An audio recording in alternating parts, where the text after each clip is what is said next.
Previously on Hunting with Tripler.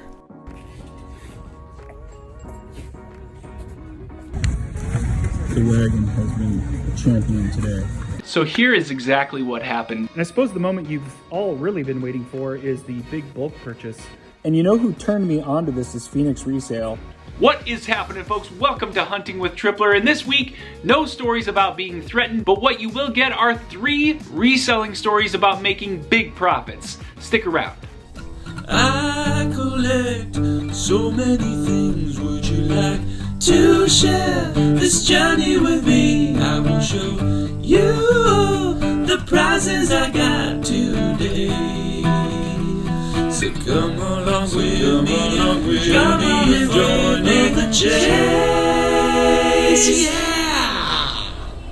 Alright folks, so here is a quick update on where we left off. So a lot of you saw the death threat video, which was a really strange one. There was a lot of great content afterwards, but of course I was threatened. Now you can go back one episode and check that out, and the story ended up having somewhat of a conclusion where eBay definitely removed the buyer, and I did reach out to an online local investigator who did call me back and said that he would follow up in the future. I'm not sure how that's going to turn out, but I trust the process, and I did take all of your advice, and I did at least reach out to local authorities. Of course, he may end up being some kind of a troll, but you just never know, and I thought a lot of you had a lot of great comments, so thank you for that. Now, before we get into today's content, we do have to give an update on the tracking the sale from $1 in the month of November. So first of all, I gotta say, it has been a very slow month. The good news is we've sold our second item. So here's the recap. We started off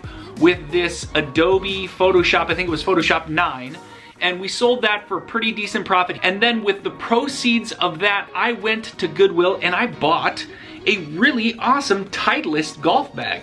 And it was sitting there for $14.95, and I knew right away when I saw that for $14.95, I could flip that easily for over $85, and that's exactly what I did. I listed it on eBay and I sold it the next day. It might have even been the same day for about $85. So here is the profit from that item plus any of the additional proceeds we had from the first one. This is how much money we had in the fund. With that money, I decided to go back to Goodwill because this has all been Goodwill so far, and I found a couple of items that actually were selling for a pretty decent amount, and the sales comps were really good. Unfortunately, some of these items may sit in my store longer than I want them to, but let's take a look at the footage and show you exactly what I picked up. The money has now cleared for the Titleist golf bag, and I went out and I bought this HP LaserJet Pro 200. I got this at Goodwill literally about a half an hour ago. I'm not sure why I didn't film it, but you know, you can see there are a number of stickers everywhere. So obviously, I'm not making up the price. It was $25 for this. And so since I had plenty of money, I actually bought a second printer at the Goodwill, and this is the other one I got. This is an Epson ET 4750. This one was $20. So I have plenty of money in the fund still to buy a couple of items, but I wanted to be a lot more selective with what I was getting. So these were the 2 printers I just picked up, and I'm gonna list them literally today. And I'm really hoping that these will sell pretty quick. I'm gonna price them aggressively, so much lower than what I should, just for the sake of this project. So again, let's get these listed, and I'll post them today. So now with those 2 items sitting in my store up and listed, with the sales and proceeds of those, I will have a lot of money to conclude the rest of November. Now the goal here is to get over $1,000, and that's definitely doable. So I'm trying to do it differently this time around because I don't want to buy a whole bunch of random and try and sell those piecemeal.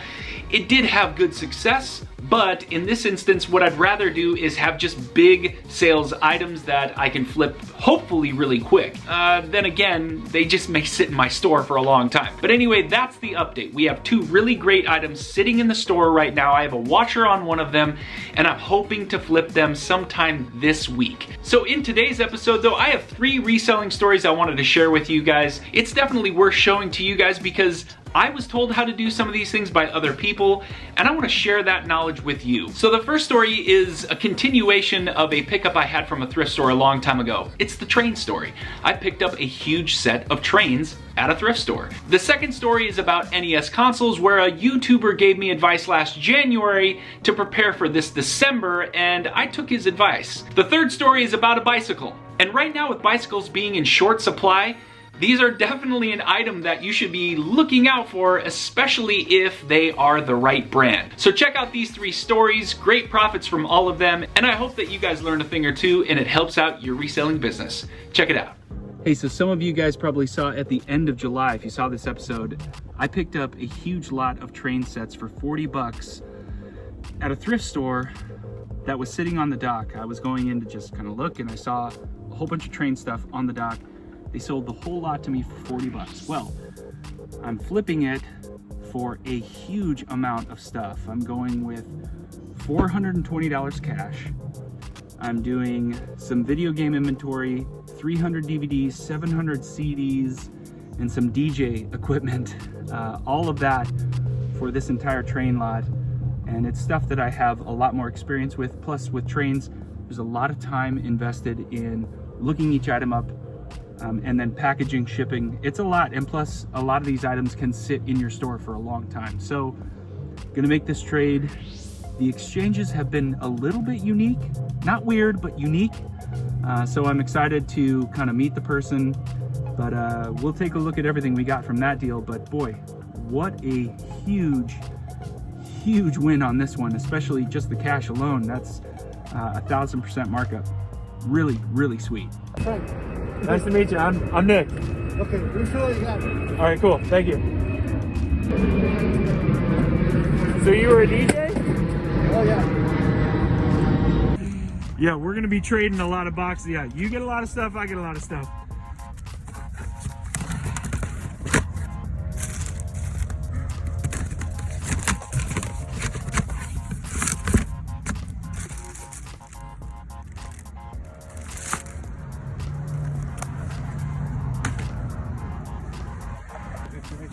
Xbox, all right, cool, yeah.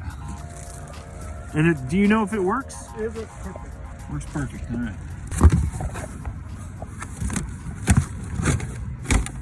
All right, so I see the Wii. There's the Wii right there. Yeah, but it's the charger. But it works though. Yeah, I have the same thing. What is this? This is the DJ? Yes. Okay, cool. It's a little bit older, but it still works perfect. Yeah, I was actually hoping it was, yeah, okay, good, all right. But you have everything else. All right, cool. You guys saw that I traded for a whole bunch of media. Well, it turns out that the CDs are now being sold for 200 bucks. The 700 plus loose CDs, which you never really got a good shot of that, but it was in there. 700 plus CDs, I'm selling it for $200, and the buyer is gonna meet me at my secret location. Anyway, heading there now, but that increases the total so far. It's turning out to be a great deal, just really fantastic. So, Okay. however you want to, what's the easiest way you want to go through it? I'm just gonna go through them real quick. All right, cool.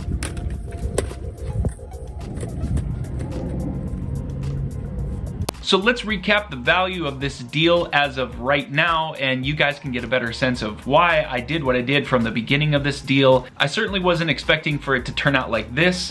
And some of you may have said you should have just sold the train set, you would have done a lot better, but there just would have been so much more work. So here's what I've done so far. My initial investment was $40. I spent that at a local thrift store for all of the trains that I picked up. So right out of the gate, I got this much cash from the first deal. I picked up 700 CDs, which on the second deal, I sold for $200 in cash value. The video game inventory from the first deal is worth about this much money right here. The DVDs from the first deal are probably worth this much in terms of total value, and the DJ equipment that I have left right now is worth about this much money. So again, after you subtract the initial investment, this is how much I expect to make on this deal, and of course a lot of that is already cash in my pocket. So this turned out to be one of those deals that it's not going to happen very often like this, but I am so thrilled that I found what I found and I made the right deals to have this much money in my pocket. This next story is about being inspired by another YouTuber who had given us some insight into what sells at a particular time of year, and Chase After the Right Price is one of those guys who shares knowledge every single day, and he charges you nothing for amazing content. Sometime in January, he made a video about how he was selling NES systems for about $150 or more on Amazon, which is just insane. So what I decided to do was to get into all of the consoles that I had stuffed away either pre-pandemic or even during the pandemic, and some of the deals that I was even making years ago. I had just a stockpile of NES consoles, and you've seen a few of my videos where I've actually done a refurbishment of an old NES. Well, I decided to do that to 15 consoles, 14 consoles, and the results are fantastic. I'm still working on a few of them as of today, but inspired by Chase, I decided to refurbish these units because I intend to sell them for a really, really hefty profit.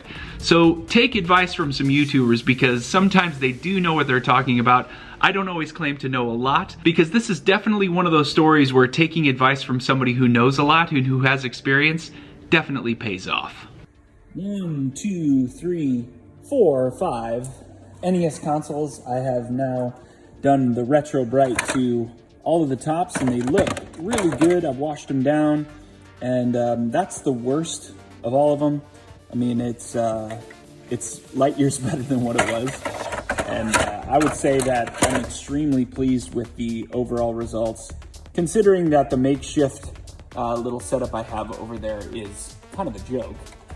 But it's a lot better than some of the streaking that I used to have. So now what we're gonna do, we've already disabled the lockout chip.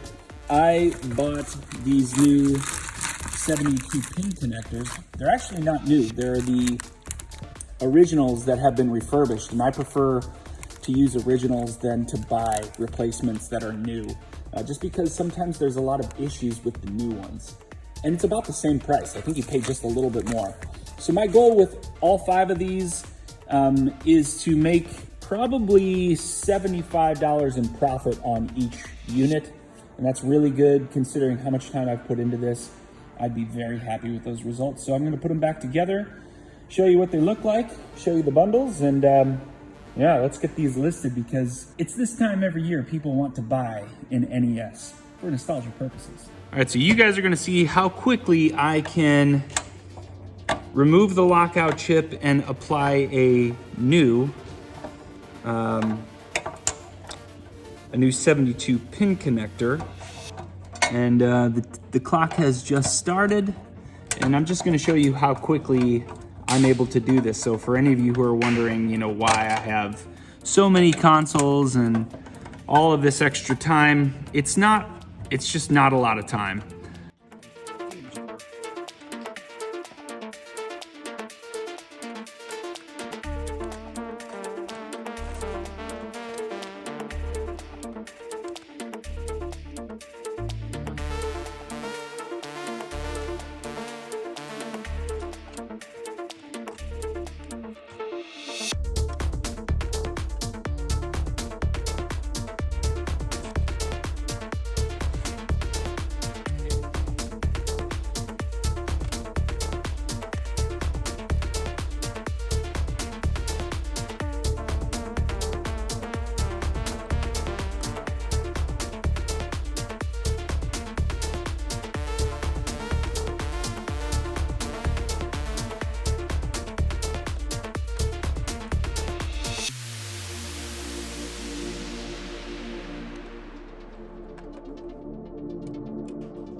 All right, over at the testing center, you know, one thing I noticed is that I didn't check the bottom of the console very well. So that yellowing is bothering me a lot, a lot.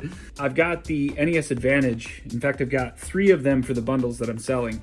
But I put in Turtles, and that will be bundled into every one of these consoles. And check out this. First try, lockout chip disabled. I'm talking like fired up right away. That is what I'm talking about. Woo!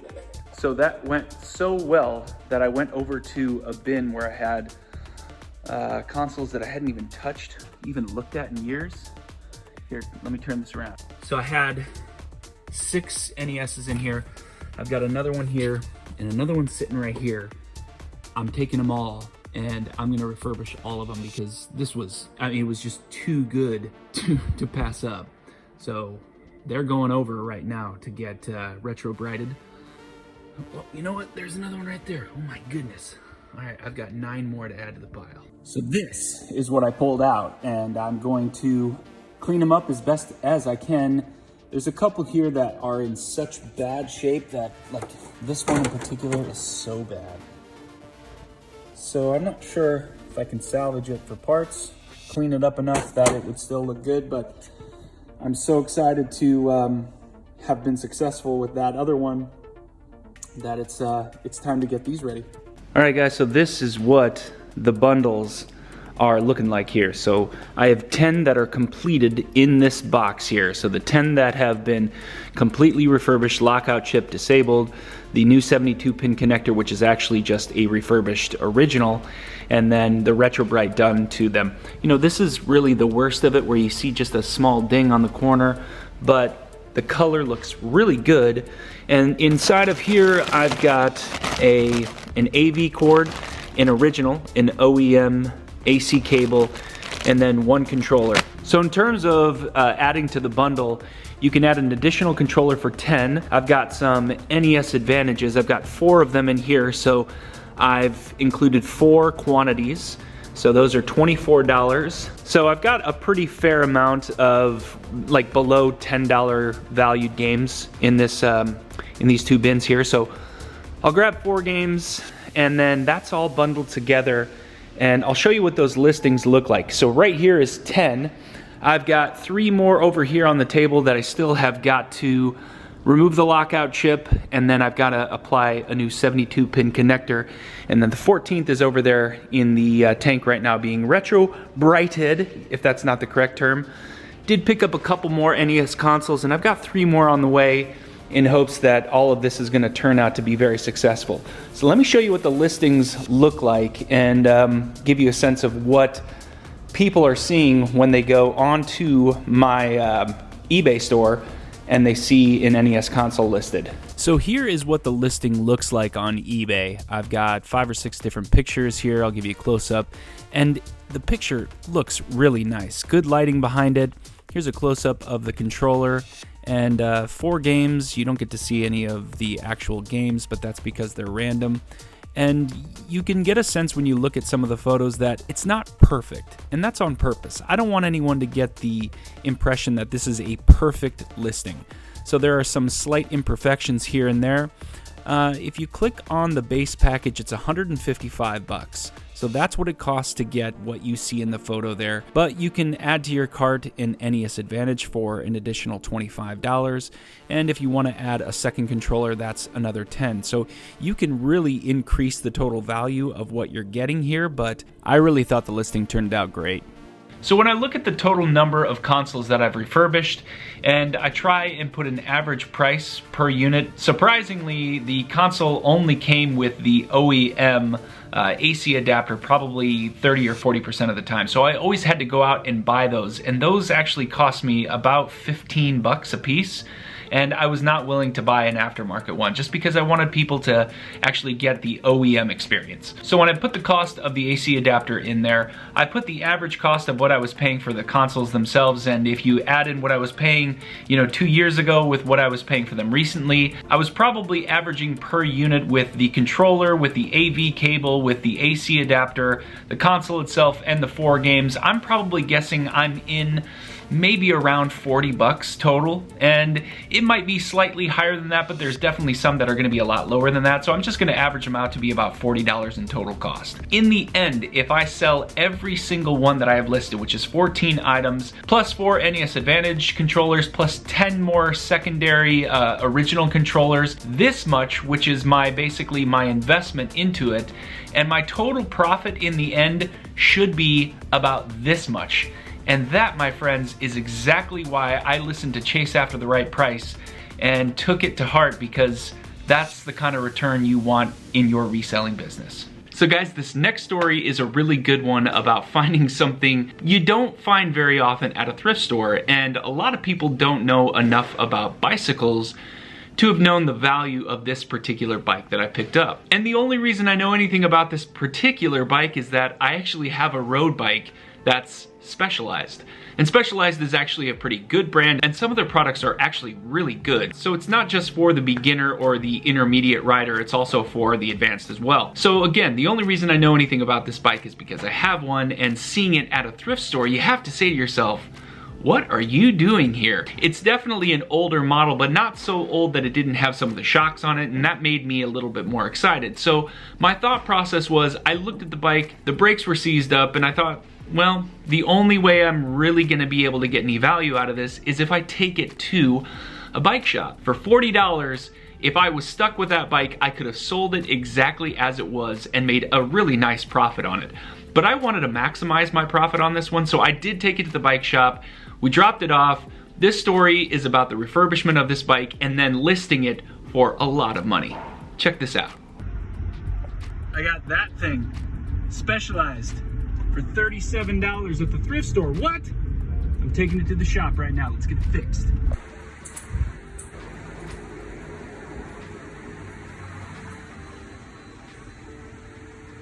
Okay guys, the bike is back from the shop, and I got one new tire, one new tire altogether. It's the front one. And then I got all new cables and then new calipers. So in total, the original spend was $50, and the goal now is to flip this for about $300 to $400. It might be kind of tough because I still have to fix the bike seat.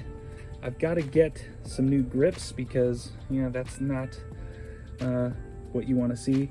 I was thinking of spray painting this crossbar here, but I think probably what I might just do is wipe it down, clean it up as best as possible. The bike in general is in pretty good condition, so this is either going to be a big success or very little profit, but I was willing to give it a shot. All right, guys, so I've gone over to eBay here so I can give you a sense of why I picked up this bike. Now, there's going to be some numbers here that are going to be a little confusing, but I'll click on one here in a moment. Just have to recognize that a lot of these bikes are completely different models. And also, when you see the ones that are in the $170, $150 range, there's $200 in additional shipping included on that. So even some of these older model Specialized mountain bikes are really actually going for about $400-ish. And the one that I have is newer than a lot of these that are being sold. So if I don't sell it locally, then my next best bet is to get onto eBay and sell it that way. To help with shipping, I can go to a local bike store and ask them for a box that they have just recently gotten from assembling a new bike, and usually they'll give them to you for free. All right, folks, this is what the bike looks like after it's been properly cleaned. All the brakes work, new tire. It is new cables. I mean, it turned out really fantastic. I'm gonna point out where all the costs are. So right here, these handlebars cost me 20 bucks on eBay to reroute all the cables and make sure everything was great. That was 80. That also included a tune-up as well. The new tire cost me, I think, 15 bucks. And what else? This is a bike seat that I actually got from a garage sale like 2 years ago that it just sat in my it actually just sat in my garage, so I was happy to replace it. This is all OEM with the exception of the seat. It is in fantastic condition, but this thing is gonna command a premium for me, so I think I'm gonna put $500 on this local, see what happens. But I am so stoked to get this up and listed. See what happens, guys. Alright folks, and that was today's episode. Again, I hope that you found some value in here, and I hope that it helps you in your reselling ventures. Do not be afraid to buy something that you know very little about, knowing that there's profit there, and trade it for something that you have a lot of knowledge in. In this instance, I traded a whole bunch of trains that I know nothing about for a lot of media and cash. The NES story is all about a YouTuber who gave great advice, and I'm sharing that knowledge back again with you. If you aren't already considering buying old consoles, refurbishing them, or just buying old consoles to flip them, definitely keep it in mind for Christmas time every year because people love nostalgia. And the bike story was about finding shortages in the market and being able to take advantage of those, and especially when you're buying them for so cheap and you can flip them for such a great profit. Make sure that if you're enjoying the content, you hit that like button, and if you want to be a part of the weekly journey, make sure you become a subscriber. I would really appreciate it so we can have a dialogue every single week. Folks, I hope you are happy, safe, and I will see you next time. Take care. Next time on Hunting with Tripler. This is what I got. No, I'm just kidding. This is what I got. Okay, this is the extent of everything that I picked up. There's quite a bit of stuff here.